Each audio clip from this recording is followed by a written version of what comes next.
Bonjour à toutes et à tous, bienvenue dans ce journal télévisé. Au programme, un sujet fort. Un prêtre pédophile avoue ses actes presque 40 ans après ses crimes. Campagne électorale. Emmanuel Macron et Marine Le Pen sont en tête des sondages actuellement. Une grève en Guyane est causée par plus de 500 civils à cause de la délinquance et du chômage. Paradis fiscaux. Les 20 plus grandes banques européennes déclarent un quart de leurs bénéfices. Politique internationale. L'Écosse demande l'indépendance au Royaume-Uni, 3 ans après le précédent référendum.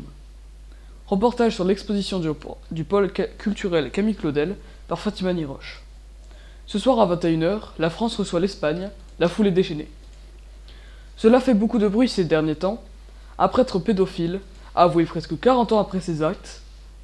Reportage de Frédéric Guillaume. Bonjour à toutes et à tous. Hier, nous avons appris une terrible nouvelle concernant une affaire de pédophilie qui s'est passée à Caen dans les années 80. En effet, le prêtre qui a été dénoncé par l'évêque de Sèze a enfin avoué qu'il avait commis des actes de pédophilie envers une lycéenne.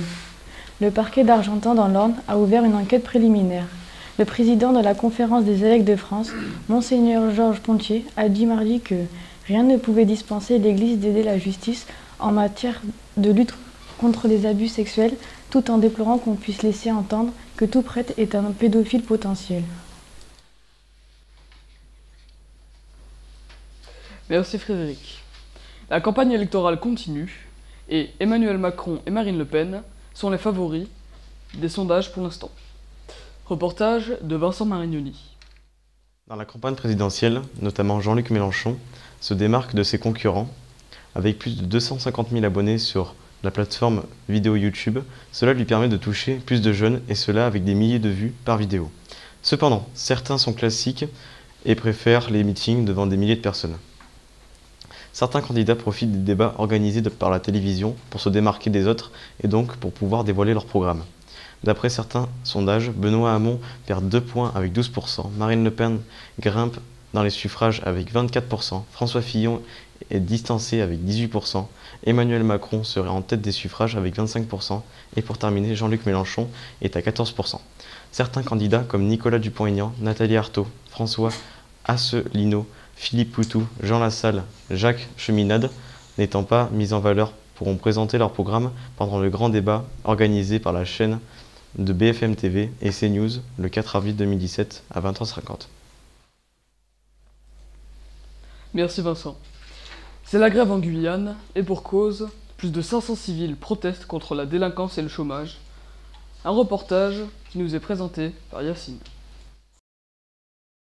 Après un démarrage timide de la grève générale illimitée hier à Cayenne, ce mardi 28 mars est une journée morte pour le département français de la Cayenne. Le Premier ministre Bernard Cazeneuve a alors annoncé la venue de ministres avant la fin de la semaine. Ce mouvement de grève est mené par les 500 frères qui sont les civils vêtus uniquement de noir et cagoulés, qui souhaitent lutter contre la délinquance en Guyane. Ce département français souffre aussi depuis de nombreuses années d'un taux de chômage très élevé qui a été évalué à 22% en 2015. Ces barrages qui paralysent la région autour des villes comme à l'entrée de Cayenne rassemblent pêle-mêle des salariés d'EDF, des personnes du centre médico-chirurgical de Kourou inquiètes d'un désengagement de la Croix-Rouge qui gère l'établissement, un collectif qui réclame un commissariat à Kourou et les 500 frères. Les barrages qui empêchent les voitures d'entrer ou sortir des villes seront ouverts pendant quelques heures pour permettre aux manifestants de prendre le départ de la grande marche à 8 h à Cayenne. Merci Yacine. Les 20 plus grandes banques européennes déclarent un quart de leurs bénéfices dans les paradis fiscaux. Reportage présenté par Baptiste Marchioni. À la date du 27 mars 2017, les 20 plus grandes banques européennes déclarent 26% de leurs bénéfices dans les paradis fiscaux, soit 25 milliards d'euros en 2015, avec une préférence pour le Luxembourg, Hong Kong et l'Irlande, selon une étude de l'OCS. Un paradis fiscal est un pays ou territoire où le taux d'imposition est jugé très bas en comparaison avec les niveaux d'imposition existants dans les pays de l'OCDE, l'Organisation de coopération et de développement économique. Ces résultats marge d'intérêt, qui dépassent parfois l'entendement, montrent l'étendue du problème et l'impunité totale qui entourent les pratiques des plus grandes banques européennes dans les paradis fiscaux. En Irlande, 5 banques, la britannique RBS, la française Société Générale, l'italienne Unicredit et les espagnols Santander et BBVA, les banques ont obtenu une rentabilité supérieure à 100% et dégagent plus de bénéfices qu'elles ne font de chiffre d'affaires. Les 5 plus grandes banques françaises, BNP Paribas, BPCE, Crédit Agricole, Crédit Mutuel CIC et Société Générale, ont déclaré 5,5 milliards d'euros de bénéfices dans les paradis fiscaux. 4 d'entre elles sont notamment présentes aux îles Caïmans, où elles ont réalisé 174 millions d'euros de bénéfices, bien qu'elles n'y emploient personne. Merci Baptiste. 9 mois après le Brexit et 3 ans après le précédent référendum, l'Écosse demande l'indépendance au Royaume-Uni. Reportage de Clément Millet. Aujourd'hui, l'Écosse veut demander son indépendance suite à l'acceptation du Brexit. Le Brexit est l'abréviation de British Exit. Cette décision a lieu le 23 juin 2016 lors du référendum faisant sortir le Royaume-Uni de l'Union européenne. 52% des Britanniques approuvent le Brexit. En revanche, 62% des Écossais étaient contre cette sortie. C'est pour cette raison que la première ministre écossaise demande un référendum pour leur sortie du Royaume-Uni. Pour commencer, la première ministre écossaise doit avoir l'autorisation du Parlement écossais. Quand celui-ci aura donné son feu vert, il faudra aussi celui du Parlement britannique et du gouvernement de la nouvelle première ministre Theresa May. Cette dernière n'y est pas favorable. Ce n'est pas le bon moment, dit-elle, car elle doit également gérer une crise politique en Irlande du Nord. Pendant ce temps, le président iranien doit rencontrer aujourd'hui le président russe Vladimir Poutine. Lors de sa première visite officielle en Russie, ils se rencontrent pour des discussions consacrées à la coopération économique et au dossier syrien où les deux pays sont en première ligne pour épauler le régime de Bachar el-Assad. Merci Clément. Cette semaine, c'est l'exposition Pierre Boulez au pôle culturel Camille Claudel-Lasorgue. Un reportage où nous retrouverons Fatima Niroche. Oui Gabriel, en effet, je suis en ce moment même au pôle culturel de Sorgue où une exposition rendant hommage à Pierre Boulez est en train d'être montée. Cette exposition a été créée par la Philharmonie de Paris. Pierre Boulez est né le 26 mars 1925 à Montbrison. Il a été compositeur, théoricien, chef d'orchestre et fondateur d'institutions. C'est en janvier 2016 qu'il nous a quittés. Mené en 1941 pour ses études, il décide de se consacrer à la musique en 1942.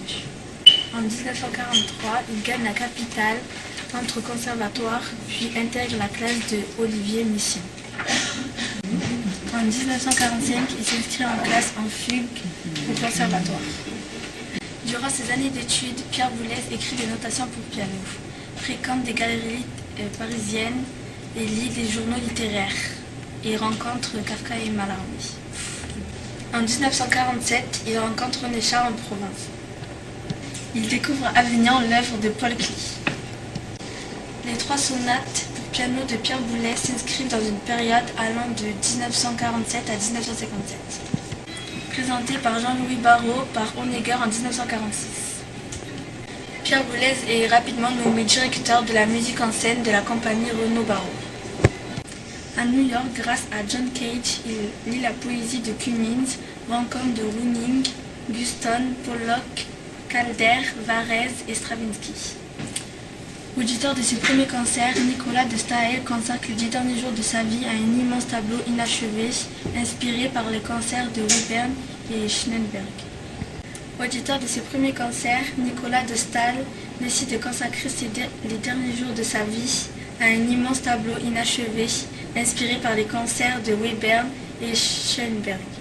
Son décès tragique empêche Boulez de lui demander une maquette, comme il le fera avec d'autres. Nous vous invitons à venir découvrir cette exposition du 25 mars au 1er avril au pôle culturel de Sorgue. Merci de nous avoir fait découvrir Pierre Boulez, Fatima. La foule est déchaînée car ce soir, c'est la France qui reçoit l'Espagne pour un match amical. Reportage présenté par Kylian Marco. Merci Gabriel. La France reçoit l'Espagne aujourd'hui au Stade de France 21h pour un match amical de prestige. Une première en France à l'occasion du match amical de ce soir, France-Espagne, la Fédération française de football a annoncé hier l'utilisation de l'arbitrage vidéo. L'arbitrage vidéo est une aide apportée aux arbitres dans certains sports pour les aider dans leurs décisions. Elle permet de revoir une action litigieuse, filmée soit par une caméra de télévision, soit par une caméra réservée exclusivement à cette fonction. L'arbitre central indiquera à l'aide de ses bras un écran pour faire un appel à la vidéo. L'assistance vidéo pourra être utilisée dans 4 situations de jeu seulement. Après un but marqué, sur une situation de penalty, pour un carton rouge direct ou pour corriger une erreur d'identité d'un joueur sanctionné. L'arbitrage vidéo n'est pas encore formellement autorisé par l'International Association Football, l'organisation garant des règles du football. Mais il est en phase de test dans plusieurs pays. L'assistance vidéo avait déjà été testée une première fois lors d'un match international, lors du match amical entre l'Italie et la France. Le 1er septembre 2016, l'arbitre s'en était servi à 2 reprises. La technologie est la bienvenue dans le foot, a dit le sélectionneur d'Espagne lundi en conférence de presse. Il faut appliquer de manière proportionnée pour que le foot ne perde pas de fluidité ni son charme.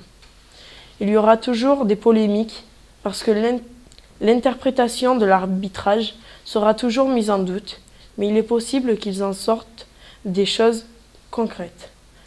L'IFAB doit se prononcer en mars 2018 sur l'autorisation de l'arbitrage vidéo à la Coupe du Monde.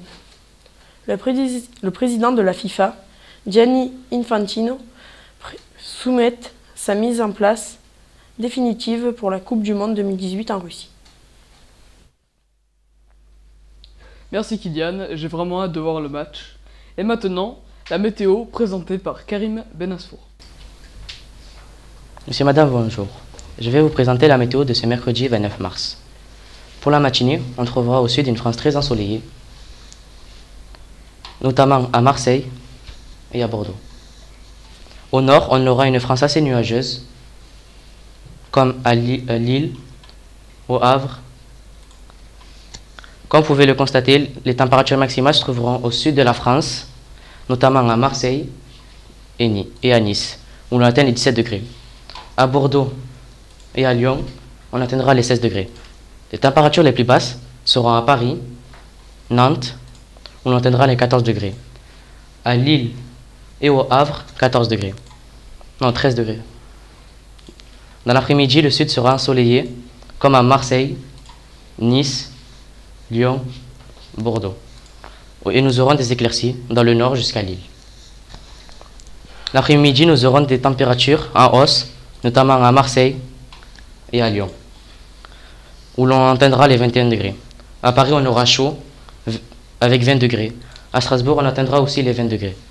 Et c'est au Havre et à Lille que l'on trouvera les températures les plus basses, avec seulement 16 degrés. Demain, nous fêterons les Gladys. Le soleil se lèvera à 7h36 et se couchera à 20h13. Nous gagnerons 3 minutes de soleil. Merci, au revoir. Et voilà, c'est la fin de ce journal. Je vous remercie de l'avoir regardé. Et puis, au revoir.